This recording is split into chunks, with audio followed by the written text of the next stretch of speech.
sábado. Vamos lá. Título da lição, verso.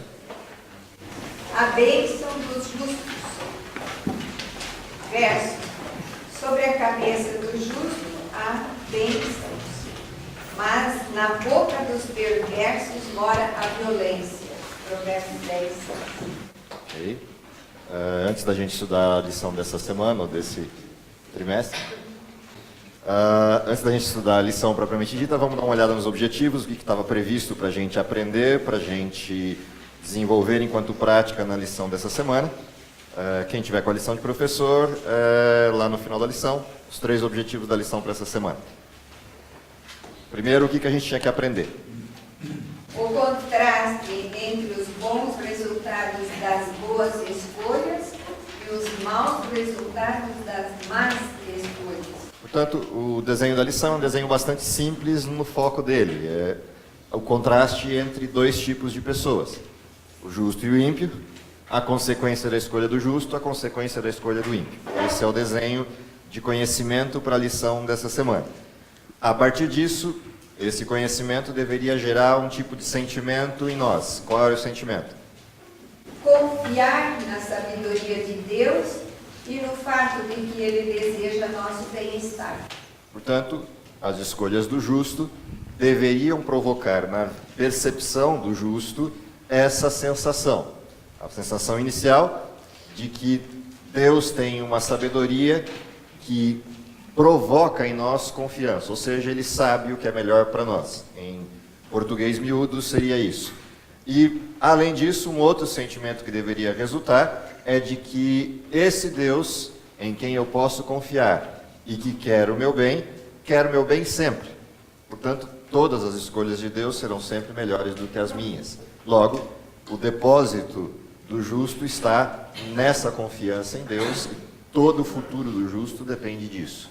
Ao contrário disso, o ímpio faz escolhas na direção oposta e, consequentemente, vai usufruir daquilo que não é bem-estar e daquilo que não é o desejo de Deus, a felicidade humana.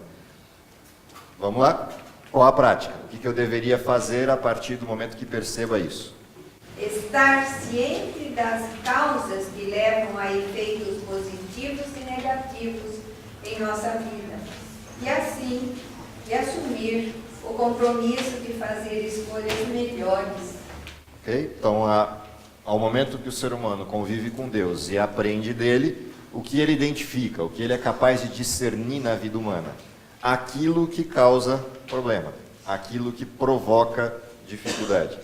Ele entende essas causas, percebe essas causas, ao mesmo tempo ele também descobre aquilo que provoca efeitos positivos e passa, a partir desse momento, a fazer escolhas nessa direção. Então, esse é o desenho da lição dessa semana. Confesso a vocês que eu tenho um problema com lições desse gênero.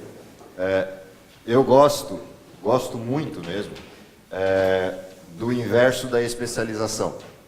Apesar de, por força do trabalho, você ser obrigado a verticalizar algumas coisas, especializar algumas coisas, eu particularmente não gosto da especialização. Eu gosto do modelo enciclopédico, ou seja, eu gosto de estudar tudo aquilo que estiver disponível para estudar e abrir o leque. Mas eu não gosto de fazer isso tudo de uma vez só. Então eu tenho uma dificuldade com lições desse gênero, porque elas têm 500 assuntos numa lição desse tamanho para um período muito curto de tempo.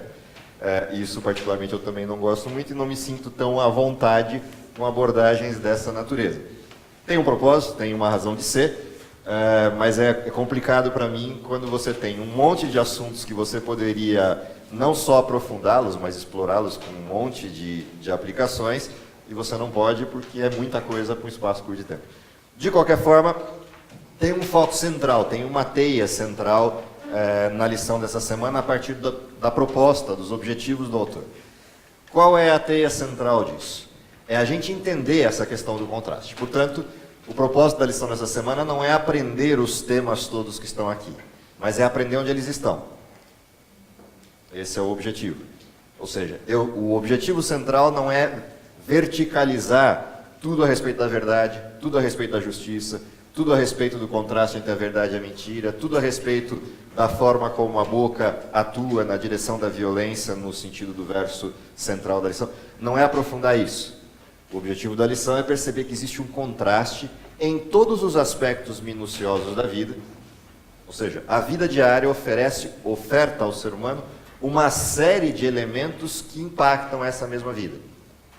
E todos esses elementos carecem de escolher numa direção ou em outra. Portanto, esse é o foco central, essa é a linha central da lição. Tentar aprofundar todos esses temas é impossível, pelo menos no contexto de uma lição tão curta. De qualquer maneira, tem algumas coisas interessantes aqui. Primeiro, qual é o propósito no título da lição?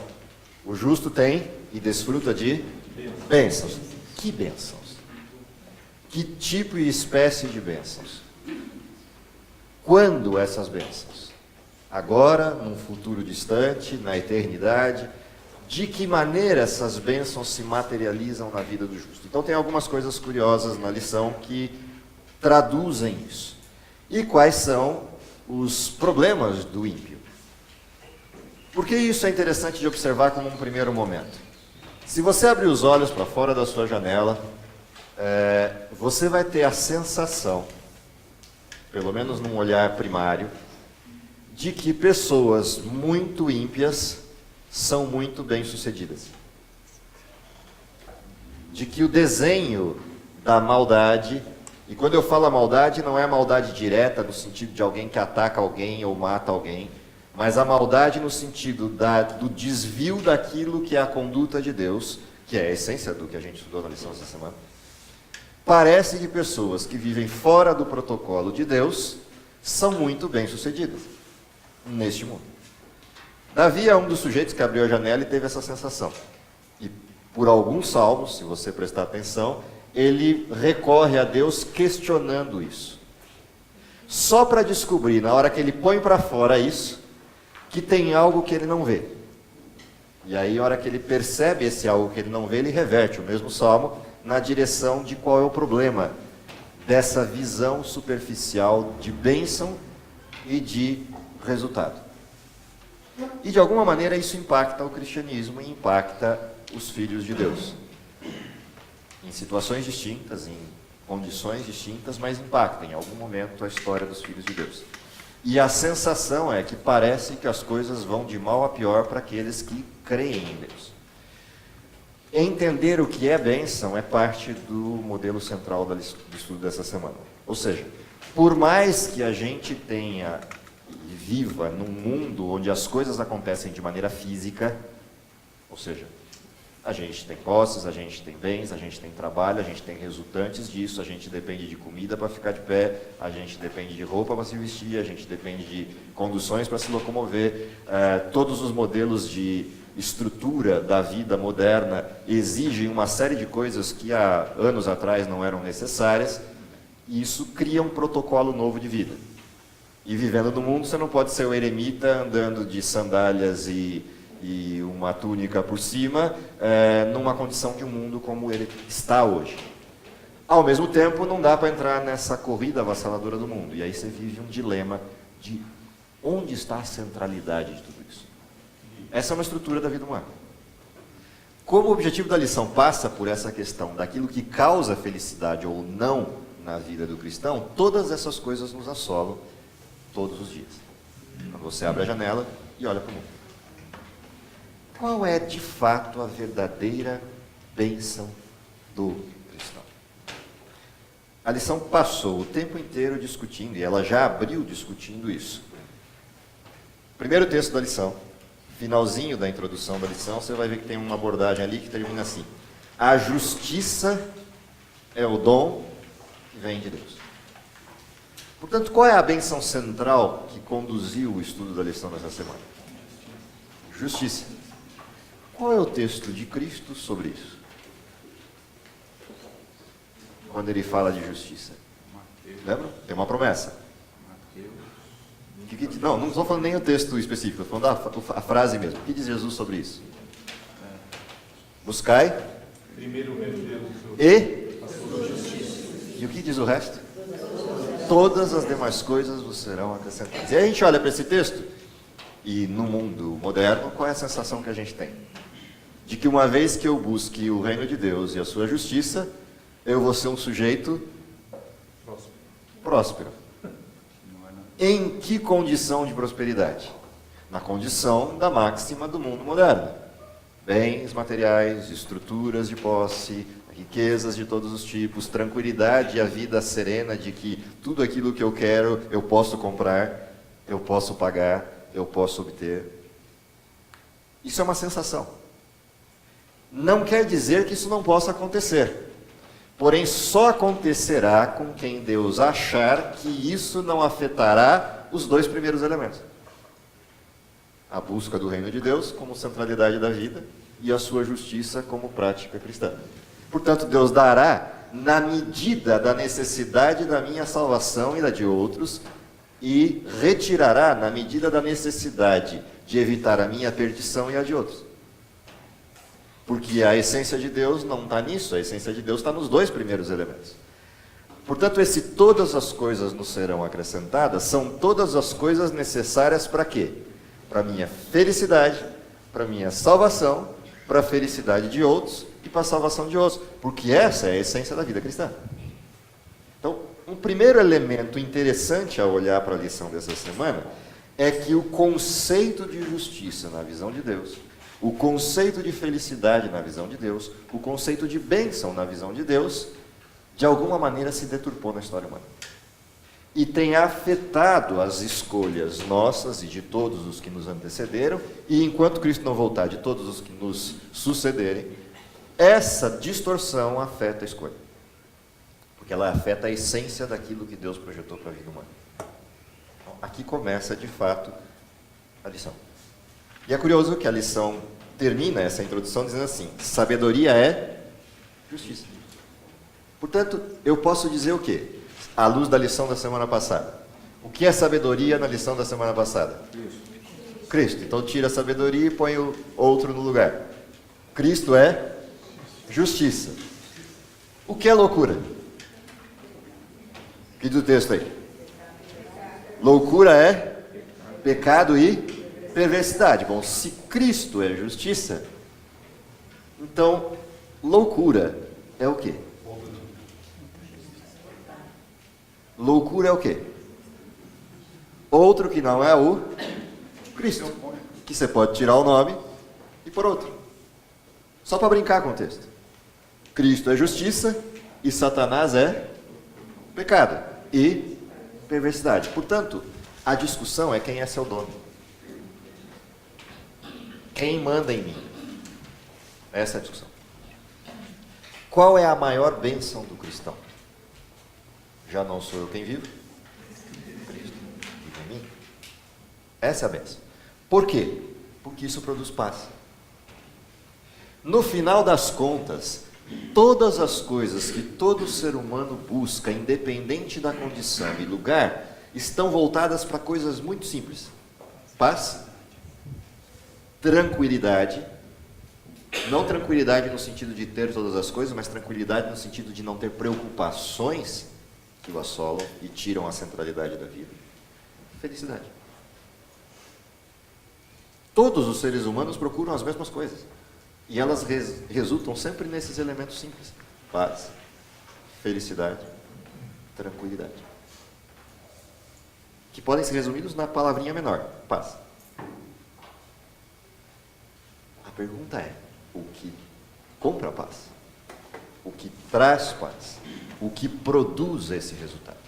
Então, quando a gente começa a olhar, a partir disso, os exemplos que a lição trouxe, de Provérbios 10, 11, 12, 13 e assim por diante, os exemplos são só para mostrar o contraste entre quem vive em paz e quem não vive em paz. E não é paz do lado de fora, é paz do lado de dentro. O mundo pode estar caindo do lado de fora, mas do lado de dentro está sereno. Eu sei para onde eu vou. Eu sei em quem eu creio. Eu sei o que Ele tem reservado para mim, mesmo que eu não saiba o que é. Eu sei a essência, eu só não sei o que. Portanto, eu descanso em paz, porque eu sei que o que estará de acordo com a essência. Ou seja, eu não sei o dia de amanhã. Eu não sei o que vai acontecer amanhã. Mas eu sei quem cuida do amanhã.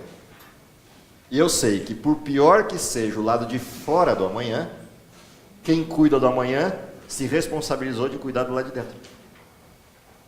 Por isso, o justo não perde a perspectiva.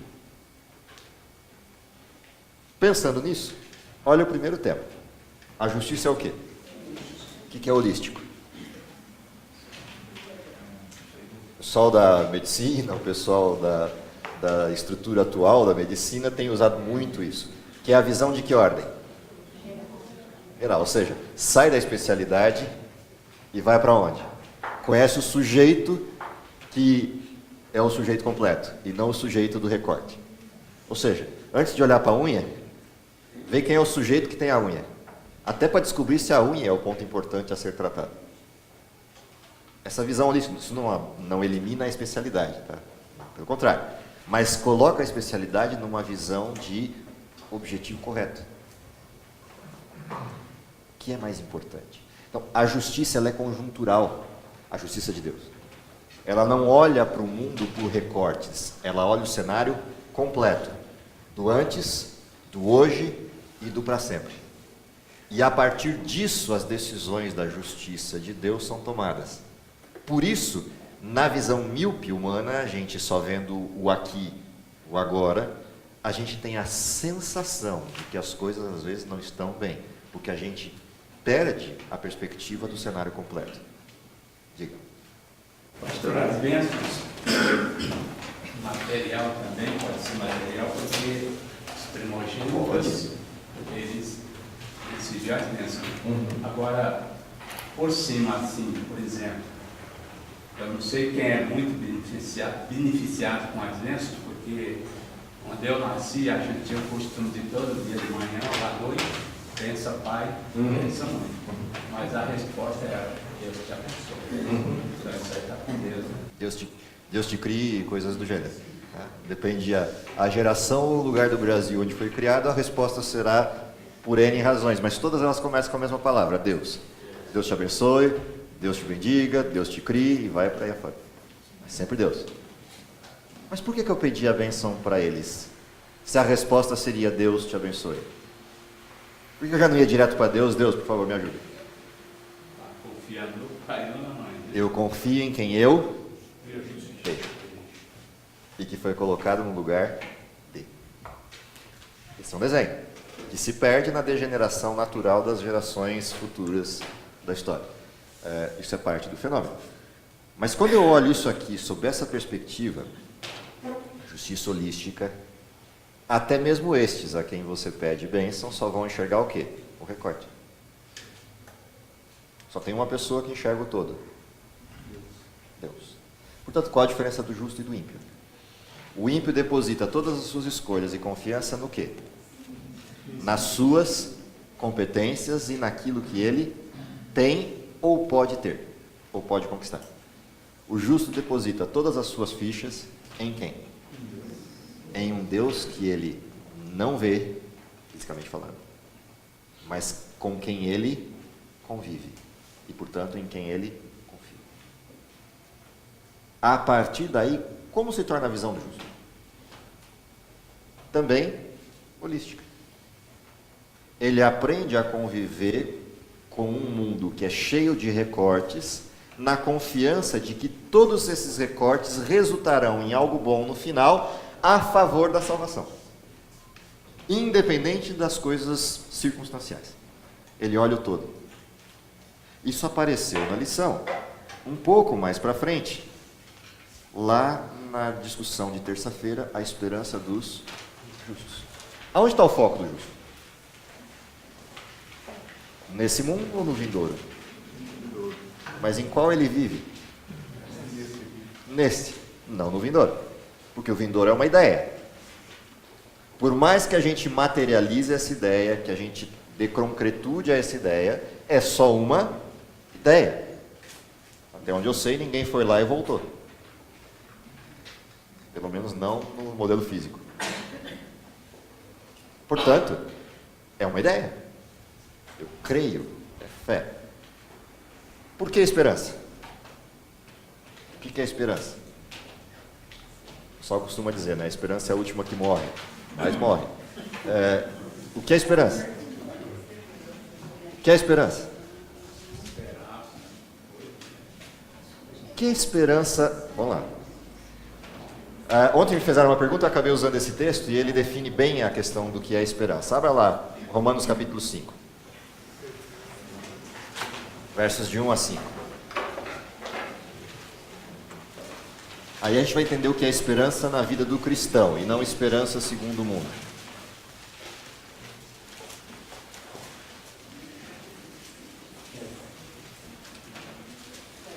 Romanos capítulo 5, versos de 1 a 5. Se alguém puder ajudar, à vontade. Tendo sido, pois, justificados pela fé, temos paz com Deus por nosso Senhor Jesus Cristo, por meio de quem obtivemos acesso pela fé a esta graça na qual agora estamos firmes. Para um pouquinho aí. Qual é a essência desse primeiro bloco? Tem uma palavrinha de 3 letras. Qual é? Paz. Justificados, pois mediante a fé temos o quê? Paz. O texto fala da justiça e fala do quê? Da paz. O que produz a paz? O ser justificado. Por que fomos justificados? O que disse o texto? Porque alguém pagou o preço dessa justiça. Quem é ele? Cristo. Portanto, o conflito acabou. Entre quem e quem? Entre o Pai e o Filho. Justificados, pois, mediante a fé, temos paz com quem? Com Deus. Portanto, havia um conflito que não existe mais. Acabou o problema. Acabou o problema? Qual é a resultante de acabar o problema do lado de dentro do cristão? Ele tem paz. Qual é a resultante do lado de fora do cristão? É o resto do texto. Que nos gloriamos na esperança da glória de Deus. Não só isso, mas também nos gloriamos nas tribulações. Para um pouquinho aí. Nos gloriamos na esperança do quê? Da nossa glória. Da glória de quem? Portanto, no momento em que acaba o meu conflito com Deus, o que eu percebo? Quem está na linha de tiro das acusações de Satanás, na última instância, quem é? Deus. E no momento que eu aceitei a justificação produzida pelo sacrifício de Cristo e tenho paz com Deus, a partir desse momento, qual é o alvo da minha vida? Eliminar as acusações feitas contra Deus, que passavam pela minha vida. Toda vez que eu pecava, Satanás usava esse pecado para dizer, está vendo? Ninguém consegue servir a Deus e Deus não é justo. A partir de agora, qual passa a ser a minha vida? Eu vou demonstrar que Deus é justo e o injusto é quem? Aquele que me assolou. Portanto, a minha esperança é a glória de quem? Daquele que está na linha de tiro. Eu já esqueci de mim mesmo e estou concentrado naquele que me tornou vivo. E quero que ele seja glorificado. Aí sim faz sentido a frase que você leu. Nos gloriamos no quê?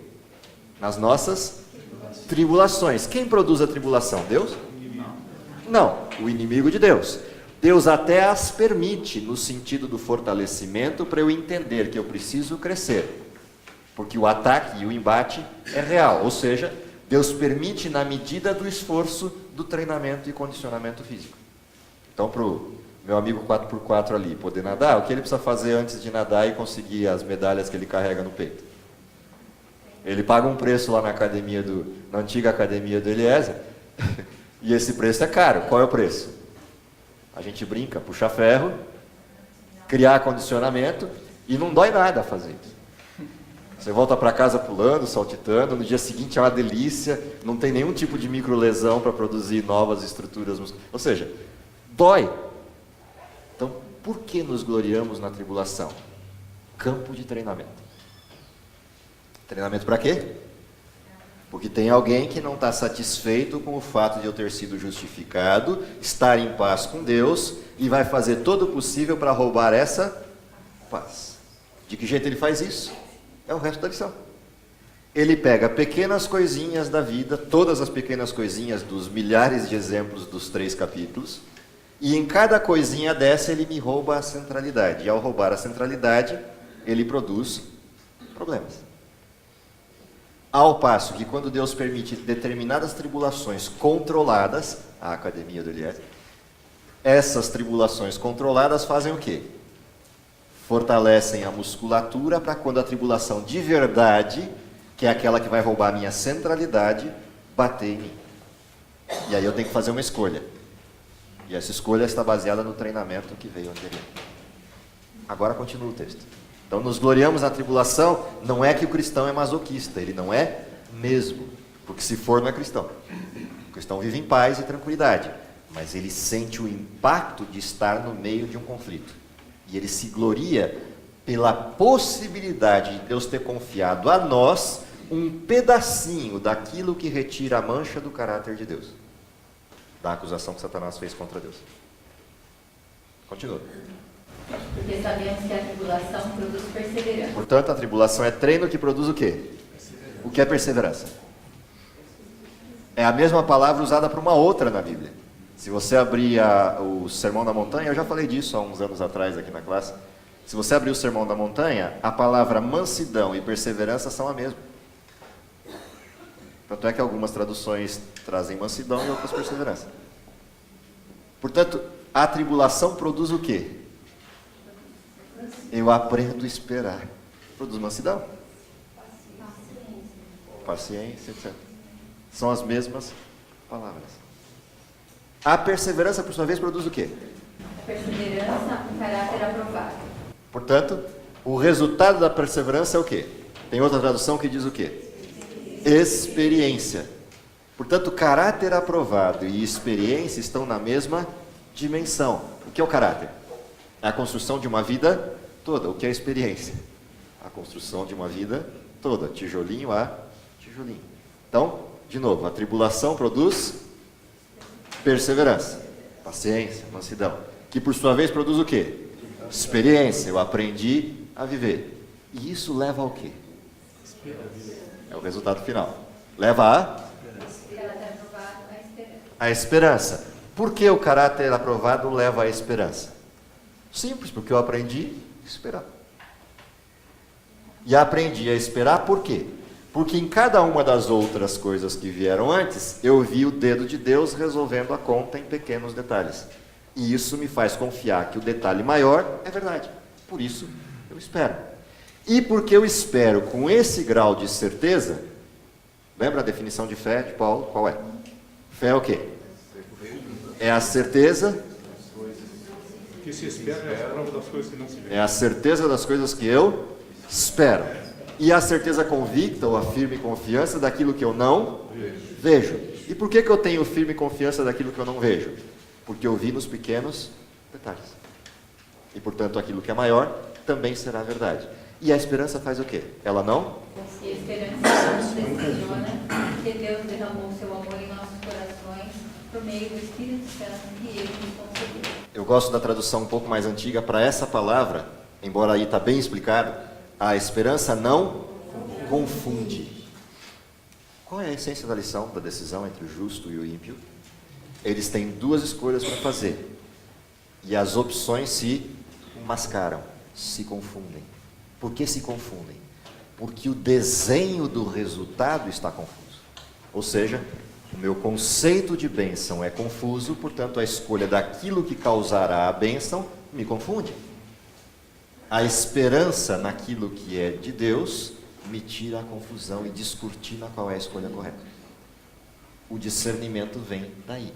E curioso, o que provocou tudo isso é o fim do texto que você leu. Por que a esperança que não confunde desenvolveu-se no ser humano? Porque o amor de Cristo fez o quê? Foi derramado no nosso coração pela pessoa do Espírito Santo.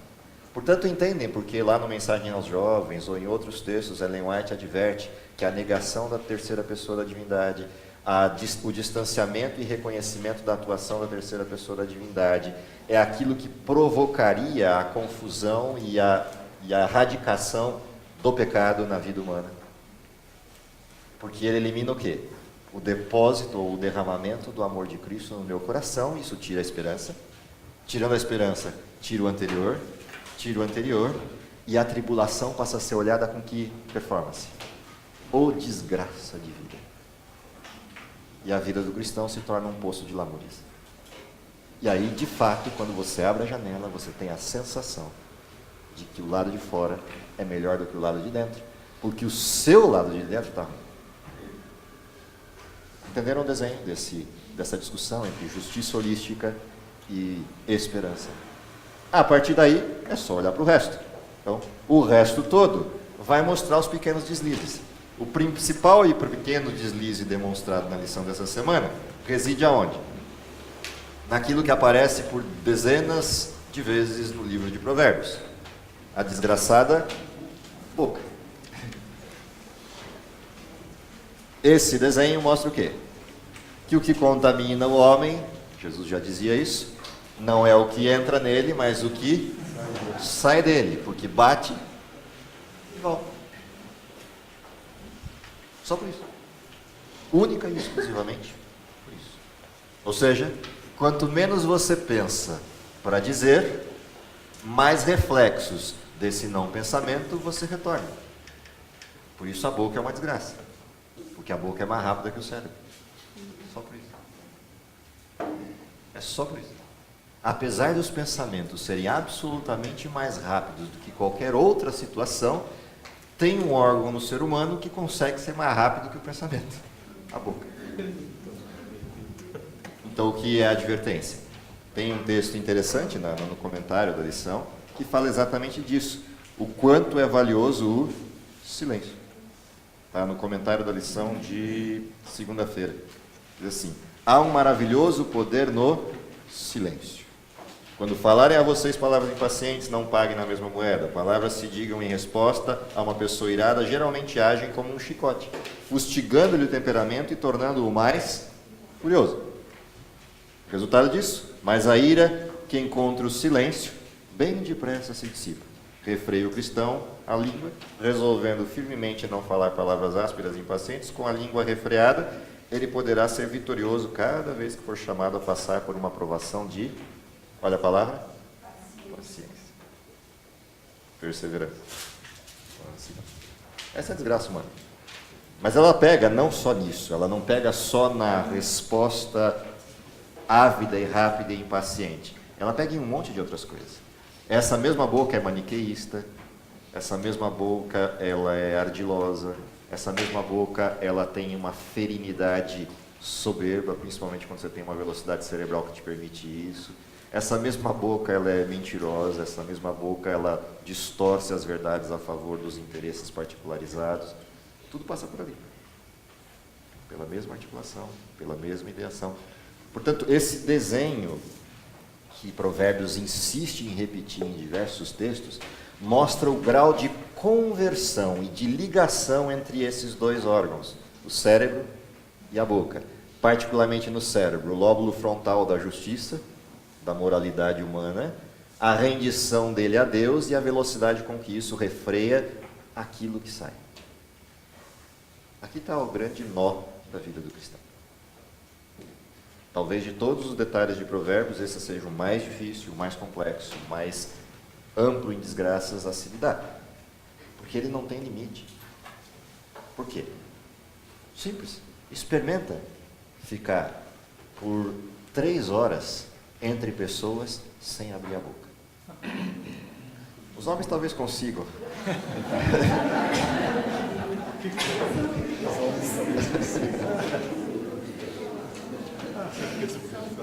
Brincadeiras à parte, os homens também não conseguem. Depende exclusivamente de falar. Mas se você tentar, você vai entender o tamanho da encrenca. Ou seja, nós dependemos de falar. Por quê? Todo modelo relacional humano depende daquilo que o ser humano expressa. É a comunicação. E a fala é o modelo central. Não é o único, mas é o modelo central. Então, tanto é modelo central, que se você pega os sujeitos que têm algum tipo de deficiência na estrutura surdo-muda, não são mudos, são só surdos. Mas por não expressarem e não ouvirem a expressão, tem uma dificuldade extremada, se não forem trabalhados desde pequenos, a ampliação de vocabulário e, consequentemente, do raciocínio lógico. E aí são tratados como deficientes mentais sem ser. Eles só não têm a ampliação do raciocínio lógico porque não tiveram linguagem. Não foram estimulados na linguagem. Ou seja, nós dependemos, para o pensamento ocorrer, da expressão da linguagem. E a fala é o elemento mais rico disso. Ela é muito rica para isso. Portanto, também ela é muito rica para quê? Para distorcer o ser humano. Satanás sabe disso. Melhor do que ninguém. Tanto é que usou disso na teia de inverdades armadas contra Deus no modelo inicial lá no céu. Ele usou do quê? Da sua alta competência mental, articulada em palavras muito bem escolhidas para convencer anjos a negarem Deus. Isso foi tão avassalador que 1/3 deles acompanhou Satanás, mesmo tendo toda a experiência presencial com Deus. Bom, se presencial com Deus a articulação produziu esse efeito, imagina para a gente que nunca viu nem Deus, nem as coisas do céu. Portanto, ele tem um campo fértil para minar a vida cristã. Por isso essa preocupação tão exacerbada no livro de Provérbios com essa questão. Correndo isso para frente, o texto do capítulo 12 discute um pouquinho essa questão da veracidade do justo frente à ardilosa postura de Satanás, de impedir que a verdade seja conhecida, e aí a gente traz à tona a discussão bíblica. Onde está a verdade? Célebre pergunta de Pilatos: onde está a verdade? Onde está a verdade? A verdade na Bíblia é uma pessoa, não é um conceito. Satanás faz o possível para transformar a verdade em um conceito, porque conceitos são facilmente distorcidos, mas pessoas não. Uma vez que conheça Cristo, não dá para distorcer Cristo, mas se eu conhecer a verdade de Cristo, eu posso distorcê-lo. Por isso a advertência de Jesus: cuidado com aqueles que enganam, aqueles que são falsos, aqueles que produzem engano. Na advertência de Mateus 24. Porque se a verdade for um conceito, não for uma pessoa, ela é facilmente deturpada. Portanto, a vida do justo é a verdade. Então, quando o texto diz a verdade do justo, não é o que ele fala, é o grau de integridade entre o que ele fala e o que ele é. É a verdade que fala mais alto. Embora a preocupação da expressão esteja no órgão boca, a forma como eu falo e o que falo depende de algo que vai dentro e da integridade desses dois elementos. Portanto, quando o texto fala de verdade do justo, é a verdade vivida do justo, a verdade que é o justo, a verdade pessoa. Mesmo que esse justo, no meio do caminho, cometa deslizes, mas ele continua sendo veraz, no sentido da integridade dele. E por isso ele pode retornar, corrigir e continuar. E tem paz. Já o ímpio não. Ele entra numa teia de mentiras e não para nunca mais, até que isso vira a sua verdade. E aí, perdeu completamente a centralidade da vida. Qual é a recompensa dos justos? Qual é a recompensa dos justos? A recompensa dos justos é a vida eterna. Qual é a recompensa dos justos hoje? Paz. E qual o maior bem do justo hoje? Percebe, eu tenho algo que eu recebo, mas eu tenho um bem onde está centrada a vida do justo.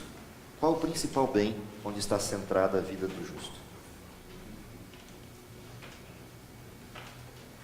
Teve um texto na lição de terça-feira que ilustra isso. A lição de terça-feira, no comentário da lição. Olha o texto, diz assim: Deus tem suas testemunhas fiéis, por meio das quais Ele tem dado testemunho para reviver, restaurar e edificar seu povo na mais santificada fé. Ele tem fiéis sentinelas que advertirão a igreja contra falsas doutrinas e teorias que poderiam corromper sua fé e levá-la à distração, discórdia e contendas. Em cada época o Senhor tem suscitado vigias para dar um fiel testemunho à geração da qual fazem parte. Esses vigias fiéis levaram avante a causa e impressionaram outros com a necessidade de consagração total a Deus. Quando eles foram chamados a deixar suas armas e o trabalho, havia outras mãos para levá-lo avante. Pessoas fiéis têm constituído a igreja de Deus na terra e ele as toma numa relação de aliança com ele, unindo sua igreja na terra com a igreja no céu. Ele envia anjos celestiais para ministrar a sua igreja e as portas do inferno não prevalecerão contra o seu povo. Mas porventura dedicou Paulo seu precioso tempo a relatar os ofensivos abusos que sofreu? Não. Ele desviou a atenção de si mesmo para Jesus. Qual é o maior bem do cristão? Qual é o maior bem do cristão? O maior bem do cristão reside no centro da sua esperança. Qual é a esperança do cristão? A vida eterna, a vinda de Cristo, o fim do mal. Qual o jeito disso acontecer? Mateus 24, 14. Deus chamou o quê? Testemunhas. Qual é o maior bem do cristão? Se eu olho para o lado de dentro do cristão, é paz. Mas se eu olho para o que o cristão é, depois que essa paz aconteceu, qual é o maior bem do cristão? Testemunho. Portanto, o maior bem do cristão são as pessoas. As pessoas que ele convida para ir para o mesmo lugar que ele pretende ir, porque ele não quer ir sozinho. Duas dúvidas. É a verdade, né? Hoje a verdade, quando você fala assim, a verdade, tem a verdade absoluta, a verdade relativa, e você dizer hoje que a verdade é uma pessoa, é complicado. Sim. Principalmente, do jeito que nós vivemos na situação, e entre os cristãos também essa definição já está complicada. Outra coisa, um dos ganchos da teoria da prosperidade é justamente isso, que nós, a partir do momento que você se torna justo, você tem direito a adquirir Prosperidade toda acontece. e não lá na frente, não no futuro, como se diz, que a nossa esperança é na volta de Jesus, que eles pregam que não. Que é a partir de Por isso a minha pergunta foi, qual é o bem na perspectiva da fé? O bem inicial é paz, não são coisas. O bem de fato qual é? Pessoas. Por quê? Qual é a essência do grande conflito? É a disputa por pessoas. No centro de todo o conflito, quem está? Você. O conflito é só isso. Quem vai ficar com você? Você é o bem em disputa, em jogo.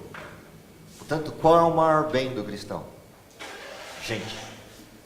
Quanto mais gente, melhor. Portanto, quando a gente diz que a verdade é uma pessoa, isso não só é difícil e complicado no contexto do mundo atual, mas isso é paradigmático no contexto do mundo atual. Porque o que o mundo perdeu? Pessoas. Olha o texto bíblico. O texto bíblico que descreve o mundo de hoje, Timóteo fala disso. Diz o quê? As pessoas se tornaram de que jeito?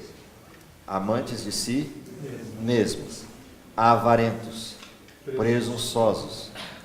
Portanto, quando eu digo que a verdade é uma pessoa, eu acabei de tirar o quê? A centralidade em mim para ser a centralidade no outro. Já não sou eu quem vive, Cristo vive em mim. Isso é paradigmático, é contrastante, é contraditório com o mundo atual. Agora, isso só é possível quando, de fato, esse Cristo vive em mim, porque senão a verdade que eu estou dizendo de que a verdade é uma pessoa, ela se contradiz em mim, porque eu não me rendi à pessoa.